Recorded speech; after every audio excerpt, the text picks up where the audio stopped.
नमस्कार, जी बिजनेस के special show में आपका स्वागत है। ये मनी गुरु शो और आज हम लोन के मुद्दे पर चर्चा करेंगे। आपके लोन से संबंधित प्रश्न यहाँ पर उठाएंगे, जिनका जवाब देने के लिए स्टूडियो में हमारे साथ मौजूद हैं बलवंत जैन जी, जो कि CFO हैं अपना पैसा.com के। बलवंत जी, बहुत बहुत स्वागत है आपका जी बिजनेस में। साथ ही अपने दर्शकों को बता दें कि किस तरीके से वो इसमें पार्टिसिपेट कर सकते हैं और अपने लोन से जुड़े प्रश्न, चाहे वो कार लोन से रिलेटेड है या फिर होम लोन के ऊपर आप नजर लेना चाहते हो हमारे एक्सपर्ट से, तो तरीका काफी सिंपल है। आप हमें एक ईमेल लिखें, moneyguru@zenetwork.com हमारा ईमेल आईडी है। डिटेल प्रश्न लिख के भेज सकते हैं, अपना कॉन्टैक्ट नंबर जरूर मेंशन करें अपने मेल में। और साथ ही साथ आप हमें SMS भी कर सकते हैं। मोबाइल के टेक्स्ट राइटिंग मैसेज बॉक्स में जाएं, कर्ज लिखें, KRZ कर्ज लिखें, उसके बाद अपना सवाल लिखकर भेज सकते हैं 57575 पर।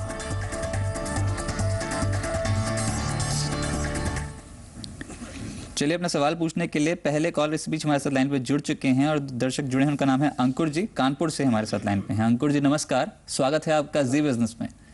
जी, अपना प्रश्न पूछिए आप।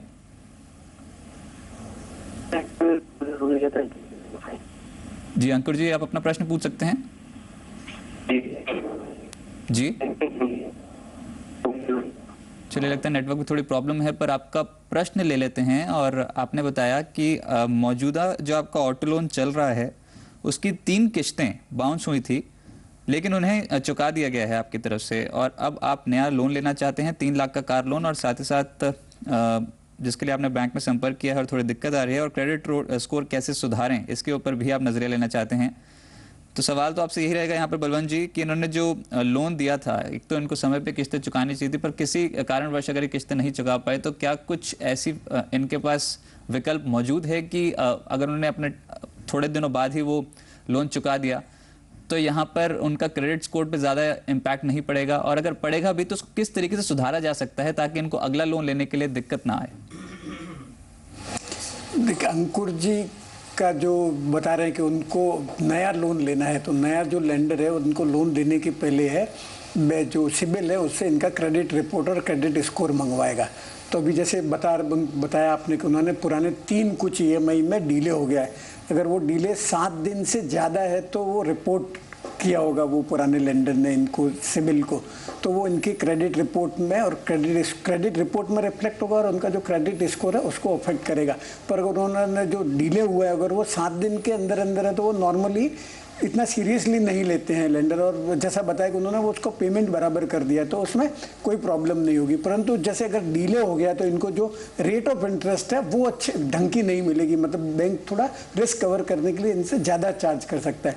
और जहाँ तक मेरा तो सजेशन रहेगा कि ये सिबिल की साइट पे जाके अपना जो क्रेडिट रिपोर्ट है और क्रेडिट स्कोर है वो दोनों डाउनलोड कर देवें, जिससे उनको आइडिया आ जाएगा कि वो रिपोर्ट हुआ है या नहीं हुआ है। और अगर वहाँ पे क्रेडिट स्कोर में कुछ प्रॉब्लम है या क्रेडिट रिपोर्ट में इनका कुछ डिफ़ॉल्ट वगैरह दिखता है तो उनके पास एक ही रास्ता है कि जैसे अभी कोई और लेंडर तो उनको लोन देगा नहीं, तो वो कोई भी सिक्योरिटी के सामने लोन ले जैसे, या फिर FD के सामने लोन ले, FD के सामने क्रेडिट कार्ड ले ले, उसका जो पेमेंट ड्यू है वो टाइम टू टाइम अगर चुका है तो उनका जो क्रेडिट स्कोर है और क्रेडिट हिस्ट्री है वो सुधरती जाएगी और जो पुराना डिफ़ॉल्ट है वो बैकग्राउंड में चला जाएगा।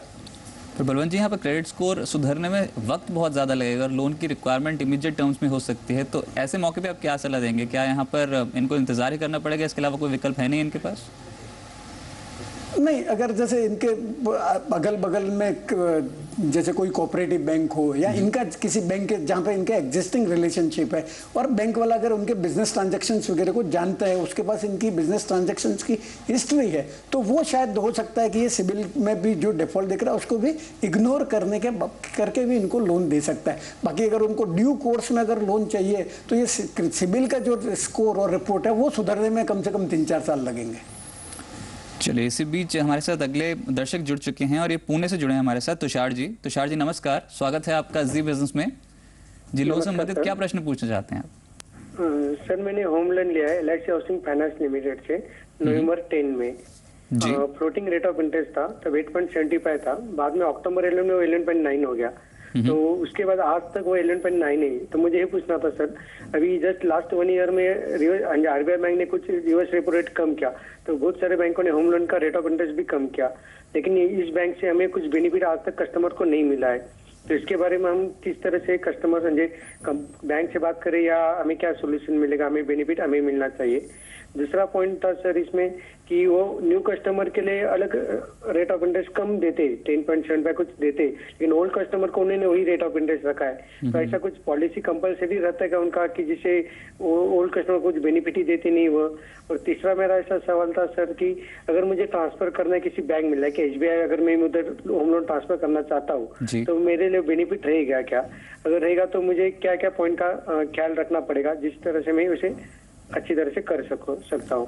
तीनों ही प्रश्न काफी बेहतर हैं यहाँ पर तुषार जी, और आपको इसमें नजरिया भी दिलाते हैं। बलवंत जी, सबसे पहला प्रश्न जो इनका है वो है कि इनको 11.9% ब्याज लग रहा है, तो क्या यहाँ पर RBI जब ब्याज दरें कम करता है तो बैंक टू बैंक यहाँ पर डिपेंड करता है कि वो ब्याज दरें कम करते हैं कि नहीं? यही इनके पास क्या विकल्प रह जाता है? इनका जो दूसरा सवाल है वो ये है कि जिस तरीके से यहाँ पर पहले ही ब्याज दरें काफ़ी कम हो चुकी हैं, तो क्या इनको अगर नए बैंक में अप्लाई करेंगे तो वहाँ पर फ़ायदा होता हुआ नजर आएगा?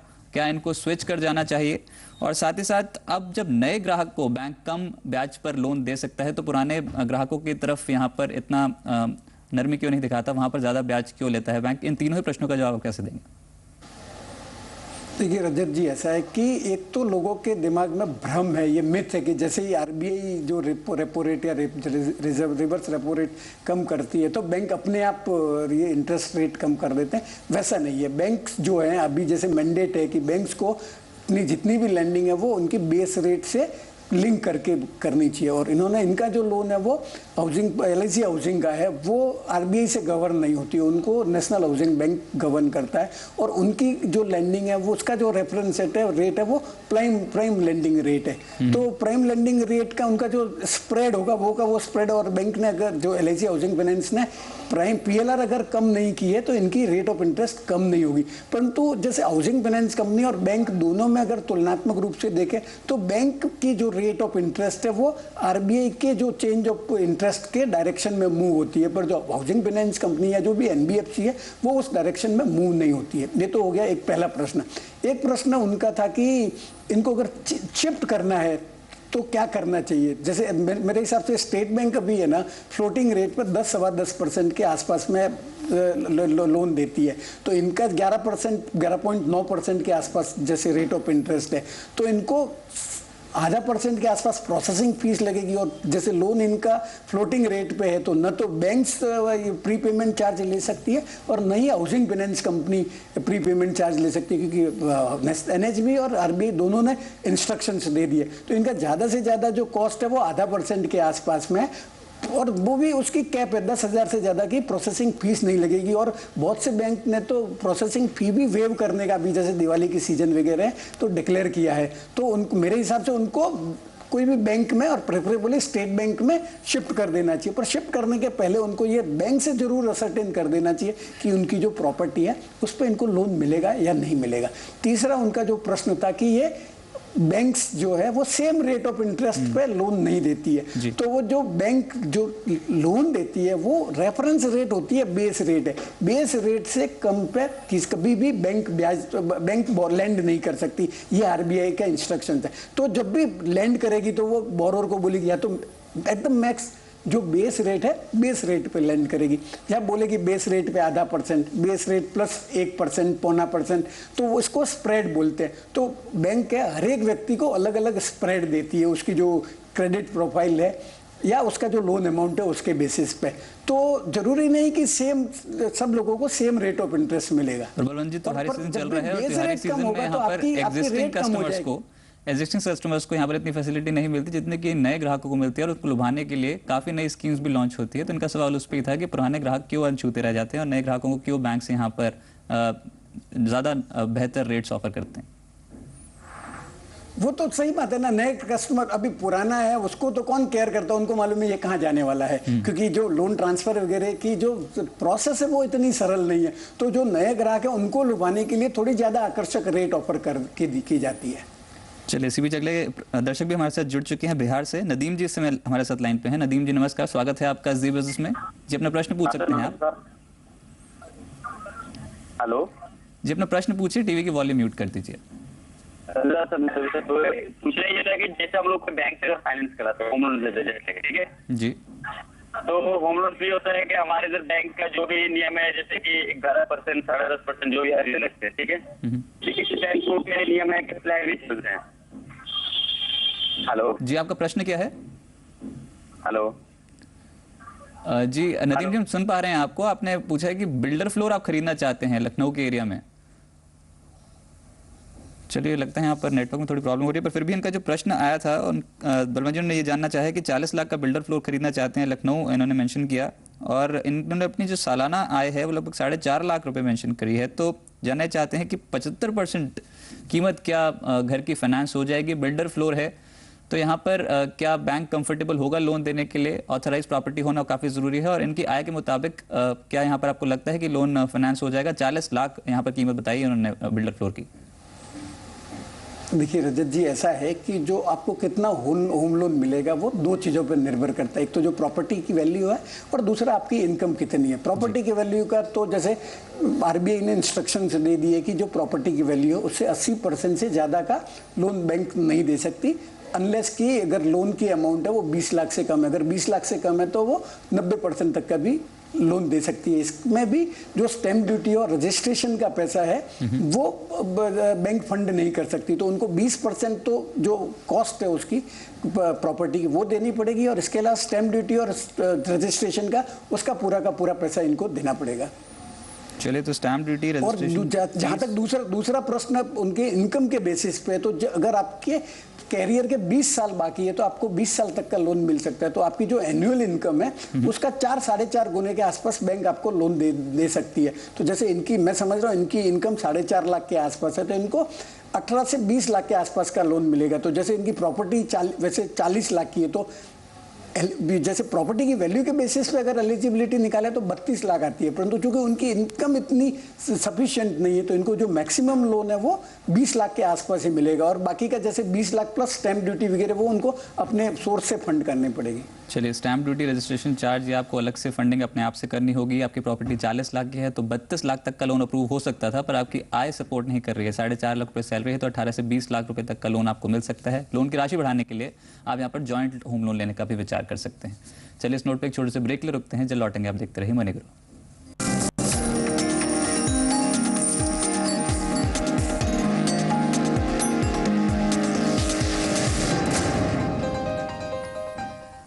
ब्रेक और मनी गुरु में आपका स्वागत है। आज आपके लोन से जुड़े प्रश्नों का जवाब देने के लिए स्टूडियो में हमारे साथ मौजूद हैं बलवंत जैन जी, जो कि CFO हैं अपना पैसा.com के, और आप भी शो में जुड़ सकते हैं। अपने लोन से संबंधित कोई भी प्रश्न हो उस पर हमारे टेक्निकल एक्सपर्ट से यहाँ पर एडवाइस ले सकते हैं। तरीका काफ़ी सिंपल है, आपको हमें एक ईमेल करनी है, moneygrow@zeenetwork.com हमारा ईमेल ID है। डिटेल प्रश्न लिख के भेजें, कॉन्टैक्ट नंबर जरूर मेंशन करें। इसके अलावा आप हमें SMS भी कर सकते हैं, मोबाइल के टेक्स्ट मैसेज बॉक्स पर जाएँ, कर्ज लिखें, उसके बाद अपना सवाल लिखें और हमें भेज दें 57575 पर। चलिए, अजय जी इस समय हरियाणा से लाइन पे हैं। अजय जी नमस्कार, स्वागत है आपका जी बिजनेस में, पूछिए अपना प्रश्न। सर गुड इवनिंग जी। सर मैं L&T कंपनी में जॉब करता हूँ। मेरे फादर रहते हैं गांव में, हरियाणा में जी। तो अभी वो नया घर बनवाना चाह रहे हैं, तो उनको तो कोई किसी बैंक से, जैसे गांव में प्रॉपर्टी है तो वो प्रेफर नहीं करते लोन देने के लिए। तो मैं ये पूछना चाह रहा हूँ कि मैं अपनी सैलरी के बिहाफ पे ऐसा कुछ मुझे लोन मिल सकता है जिससे मैं उनकी हेल्प कर सकूँ? फिलहाल आपके पिताजी जो गांव में रह रहे हैं उनकी आय का सोर्स क्या है? क्या वो खेती करते हैं वहाँ पर? हाँ जी सर, एग्रीकल्चर लैंड है उनकी। उनकी आय कितनी है? उनकी एग्रीकल्चर 10 एकड़ है सर, एग्रीकल्चर लैंड है, जमीन है, और सालाना खेती करके कितना कमा लेते हैं? तकरीबन सालाना 10 लाख रुपए हो जाते हैं। और आपको लोन कितने का चाहिए? 7 से 8 लाख रुपए का सर।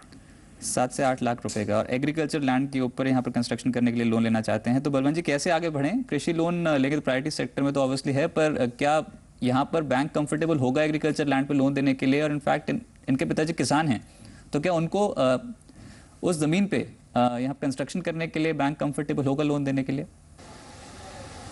देखिए रजत जी, जैसे अजय जी ने बताया कि इनके फादर खुद ही कृषक एग्रीकल्चरिस्ट है और इनकी इनकम भी 10 लाख है, तो एकदम सफिशिएंट है लोन सर्विस करने के लिए। तो इनको जो एग्रीकल्चर लैंड पे जो कंस्ट्रक्शन करना है, जो ड्वेलिंग हाउस बनाना है, अगर वो एग्रीकल्चरिस्ट है तो लोन उनको मिल सकता है, एग्रीकल्चर लोन की कैटेगरी में ही आता है। और अगर वहाँ से सपोज नहीं मिलता है तो फिर ये कोई कोऑपरेटिव बैंक को अप्रोच कर सकते हैं लोन के लिए, पर उसकी रेट ऑफ इंटरेस्ट थोड़ी ज़्यादा रहेगी।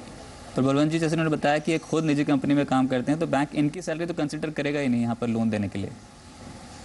नहीं, वो उनके फादर की ही इनकम कंसीडर करेगा, क्योंकि नॉर्मली जो एग्रीकल्चर लैंड पे कंस्ट्रक्शन के लिए ना ये बाकी बैंक्स लोन नहीं देती है, तो जो एग्रीकल्चरिस्ट है उनको ही उनकी इनकम के बेसिस पे लोन मिलेगा।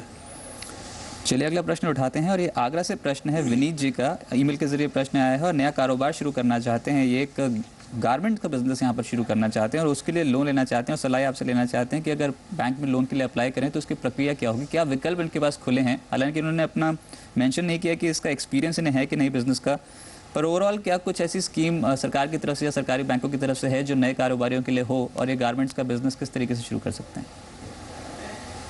देखिए रजत जी, ऐसा है कि विनीत जी को जो नया बिजनेस शुरू करना है तो दो ऑप्शन है। एक तो जो रेगुलर कोर्स में लोन वगैरह अप्लाई करने की, तो उनको उसके लिए कोई प्रोफेशनल आदमी की मदद लेके जो प्रोजेक्ट रिपोर्ट वगैरह बनवानी चाहिए, जिसमें अपना उस बिजनेस से कैसे कैश फ्लो आएगा, कैसे लोन सर्विस करेंगे, वो सब उसको उनको बताना पड़ेगा। और इसके लिए बैंक लोन देने के लिए मतलब 25 से 40% के आसपास का मार्जिन ले सकती है, बाकी बैंक फंडिंग करेगा।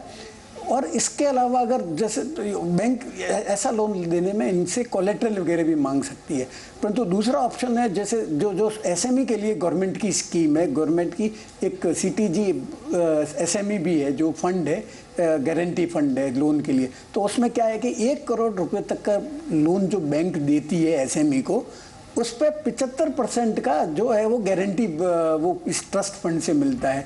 तो भी इस ऐसे केसेस में भी चूंकि 25% की जो रिस्क है वो बैंक लेती है, तो बैंक भी इनका प्रपोजल है एकदम इवेल्युएट करेगी और वायबल है कि नहीं है उसके बेसिस पर डिसाइड करेगी। तो मेरा सजेशन है कि इनका बैंक अकाउंट, खुद का बैंक अकाउंट जहाँ पे हो वो बैंक को अप्रोच करना चाहिए, या फिर जहाँ पे ये फैक्ट्री लगाने की सोच रहे उस एरिया में जो बैंक हो। और मेरा सजेशन रहेगा कि पीएसयू बैंक में जाके अप्रोच करना चाहिए, उनसे भी प्रोसेस समझ लेना चाहिए कि क्या प्रोसेस रहेगा ये लोन लेने का। जी चलिए, इसी नोट पे एक छोटे से ब्रेक ले रुकते हैं, कहीं मत जाइए। बलवंत जैन जी हमारे साथ जुड़े हैं CFOapnapaisa.com के आपके प्रश्नों का जवाब देने के लिए। एक छोटा सा ब्रेक, जल्द लौटते हैं।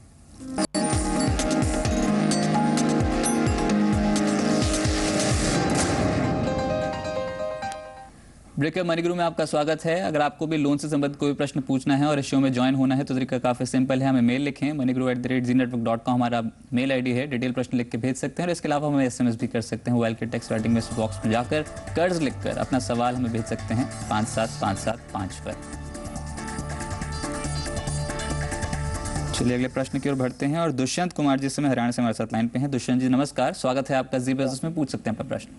नमस्कार सर, मैं दुष्यंत कुमार बोल रहा हूँ रायपुर से। जी सर, मेरा इधर प्लाट है छोटा सा, उसकी मार्केट वैल्यू लगभग 6 लाख की है। इसमें मैं अपना मकान बनाना चाहता हूँ, और ये मेरा सैलरी अकाउंट है इधर एक्सिस बैंक में है। मैं उनसे संपर्क किया, मेरे को जो मकान बनाना है इसके ऊपर मेरे को क्या लोन मिल सकता है? जी, बस इतना जानना चाहेंगे कि आपकी सालाना आय कितनी है? सर मंथली उसमें सैलरी आती है लगभग 20 से 25 हजार पर मंथ के हिसाब से। 20 से 25 हजार रुपये हर महीना। और अपने ITR रिटर्न भर रखा है? जी सर। चलिए बलवंत जी, कैसे सजेस्ट करेंगे? 6 लाख कीमत बताई प्लॉट की, 5 लाख का लोन चाहते हैं और 20 से 25 हजार रुपये हर महीने कमाते हैं, तो क्या बैंक कंफर्टेबल होगा इनको लोन देने के लिए? कितना लोन इन्हें मिल सकता है? दुष्यंत जी, आपको जो कंस्ट्रक्शन के लिए लोन चाहिए, ये मैं समझ रहा हूँ, प्लॉट आपका खुद का है, तो इसके लिए आपको बैंक को जो कंस्ट्रक्शन का एस्टीमेट है वो देना पड़ेगा और जो प्लान है वो देना पड़ेगा।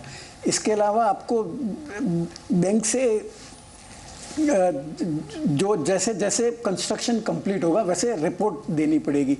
तो या तो आप आर्किटेक्ट का सर्टिफिकेट दे सकते हैं, या फिर बैंक अपना खुद का जो टेक्निकल आदमी है उसको भेज सकती है। क्योंकि आप बता रहे हैं कि आपको एक्सिस बैंक ने बराबर आपको रेस्पॉन्स नहीं मिल रहा है, तो ये जो कंस्ट्रक्शन लिंक लोन है वो देने में सब बैंक्स इतनी कंफर्टेबल नहीं है। पर जहाँ तक मेरा नॉलेज है, HDFC, ICICI और स्टेट बैंक है वो देती है, तो आप उनको अप्रोच करिए तो हो सकता है। परंतु एक बात आप ध्यान रखिएगा, जब भी आप एक्सपेक्ट करेंगे बैंक से डिसबर्समेंट का, तो जो 20% का जो हिस्सा है वो आपको पहले लगाना पड़ेगा, उसके बाद आपको बैंक से पैसा मिलेगा। चलिए, यानी 20% मार्जिन इनको रखना होगा और बाकी पैसा बैंक से मिल सकता है। लगभग 80% की राशि फाइनेंस हो सकती है। और इनकी आय के हिसाब से बलवंत जी 20 से 25 हजार रुपये ने कहा हर महीने यहाँ पर इनको सैलरी मिलती है, तो ये तो सालाना 3 लाख की इनकम हो गई, तो 12-14 लाख तक का लोन मिल सकता है उनको आराम से। और जबकि उनको तो लोन तो 5 लाख का ही चाहिए, तो वो जो लोन अमाउंट का तो प्रॉब्लम ही नहीं आएगा। चलिए इसी नोट पे बलवंत जी यहाँ पर शो को वाइंड अप करने का समय हो गया। बहुत बहुत शुक्रिया आपको हमारे साथ स्टूडियो में मौजूद होने के लिए और दर्शकों के सवालों को जवाब देने के लिए बहुत बहुत शुक्रिया।